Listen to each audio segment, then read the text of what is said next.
I welcome you all to this event. This is the launch of the second Energy Journalism Excellence Awards. The first edition was held in 2014, and this then marks the sequel to that particular event.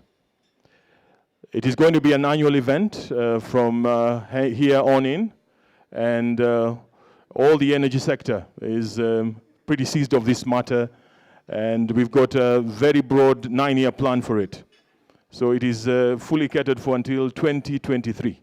So all those things that have been taken into account. This is a long-term initiative, and so we welcome you this morning to share in this moment as the second edition is officially launched. The calls for entries will of course go out. There'll be a whole judging process, and we look forward to having you all plus others when the actual gala takes place later in the year. The PS State Department for Energy, Dr. Engineer Joseph Njoroge, who is our chief guest. There is the PS Dr. Andrew Kamau, State Department for Petroleum. Then we have the Director General of the Energy Regulatory Commission, Engineer Joe Nganga. And then those from ERC, maybe we could just show of hands. Those from ERC, there you go, with the ERC team. We have Albert Mugo, the MD for the host organization today, Kengen. I'll invite, first of all, Simon Gure. Simon Gure will give us opening remarks. He's the Director, Regulatory and Corporate Affairs at Kengen. I told you, Kengen are hosts. They are the lead organization for Ejea 2016. So, karibu. Good morning, everybody. We, as Kengen, are very happy to be hosting the Ejea Awards this year. Do acknowledge that the fourth estate drives perception, and you all know that perception is truth until proven otherwise. So it's something that is very important for us to ensure that we work together with the media and that the right story is going out there. Now, the need for information is something that we've seen transform the world in the last few years. The ICT revolution is something that we as Kenyans know very well. And it has become our identifying mark in the world of business. That because of M-Pesa and connectivity on the mobile platforms, that we're doing very, very well. Now, coming with that, of course, is the problems of regulating that and ensuring that the right stories flow. And last year we had a few issues with exam leakages through WhatsApp. So we also do know the downside of some of these issues. But suffice to say that we cannot do without media. You know, sometimes people forget their phones and they become dysfunctional. Yeah? So we can't do without information. Now, what am I saying? I'm saying that for the state is so important.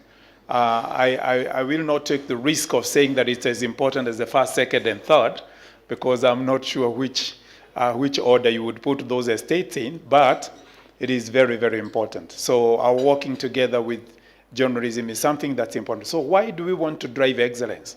To ensure that when we speak from the media, that we are not only believable, that we can actually be held to account, and we can be known to have spoken the truth. And it's important because, as I said, perception becomes truth to the people that hear it.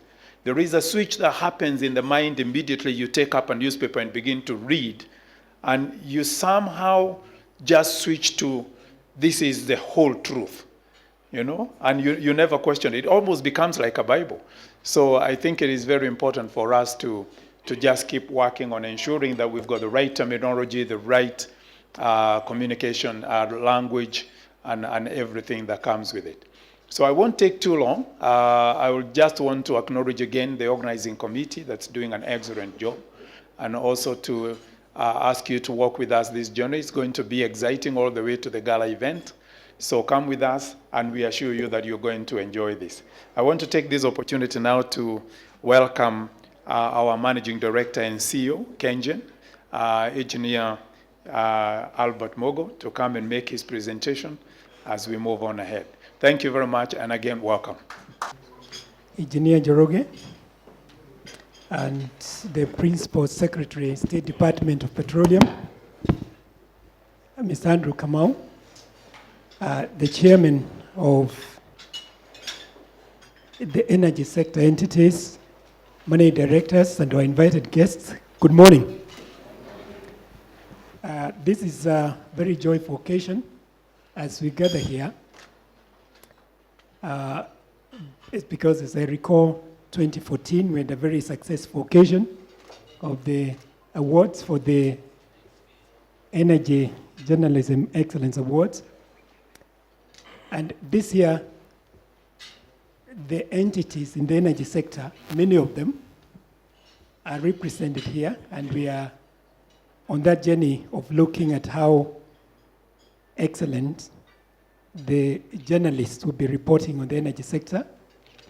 KenGen is leading or spearheading that initiative this year, and another entity will be doing that the following year. So I'll quickly go through just setting the context of what brings us here today.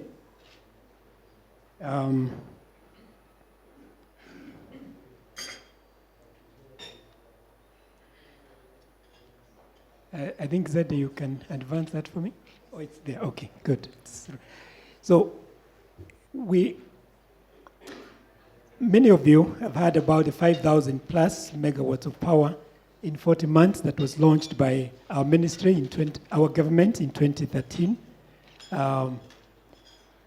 And we've also been reading news about the commercial oil, LNG, and other natural resources in northern Kenya, discovery of gas offshore in Malindi, and of course, the Vision 2030 needs of more than 17,000 megawatts. That is what is in the document, but we think that it could much more than that. And now the fact that the national installed capacity stands at more than 2,300 megawatts.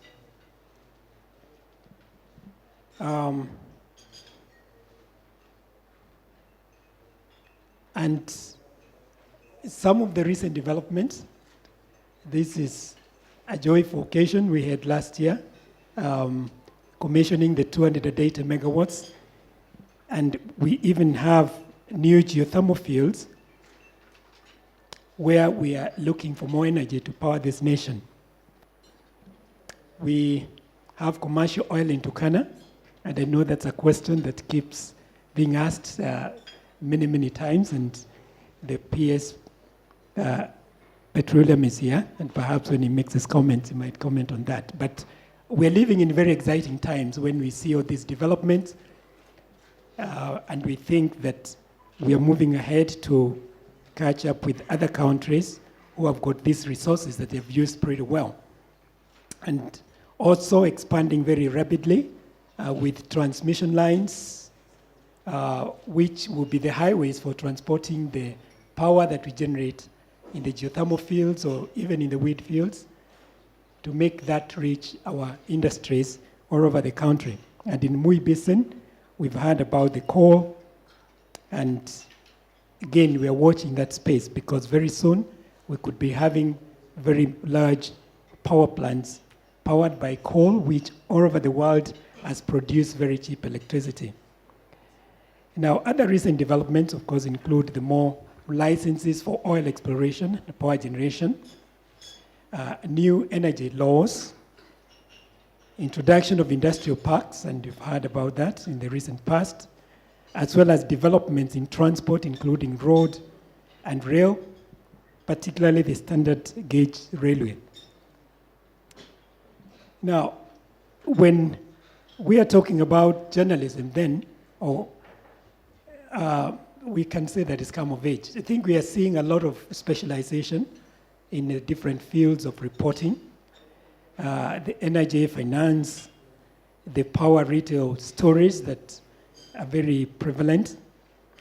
Major projects stories, the public-private partnership news, the cost of power, innovations in energy sector, and green energy, climate change, and health features that we are looking at. So it's in this context then that we are looking at how the reporting of these developments is done. And so Today, we are here for the launch of the Energy Journalism Excellence Awards, and we'll be calling for entries. There will be a judging process. There will be the pre-award workshop so that people understand what it is that we're looking at. And then, of course, finally, we'll have the awards in a gala ceremony. And I'll be showing on the program about when we expect this to happen. So this is the proposed timeline. We've already identified the judges. We'll not be making them public this time. I understand last time we did indicate who the judges were, but this time we're not making them known. Then March 9th, which is today, is the launch. And we open for entries on 31st of March this year and give about 1 month for the entries to close. Then we start the judging process, and sometimes in August, and I'm not very sure why this is going all the way to August, but I think that we can discuss and see whether that can be brought forward a bit. But that's the date we have at the moment, but we can have discussions around that.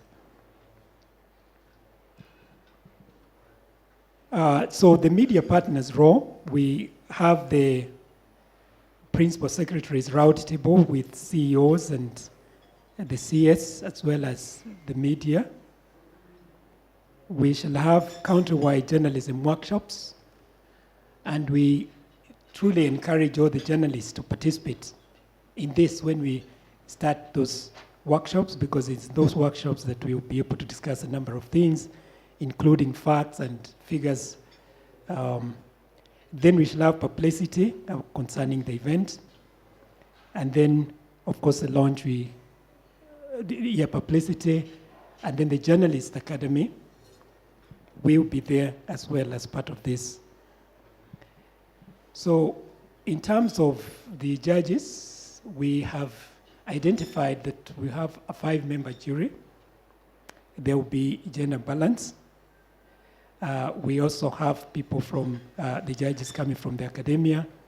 The veteran journalists will be part of this because they will help us they will have a very key role to play as we judge the stories. Then industry practitioner, and they will be unveiled in due course, but for the time being, we just have them. So here then are the proposed categories, and this will be of interest for the journalists who are here so that you can start looking at where you want to fit in.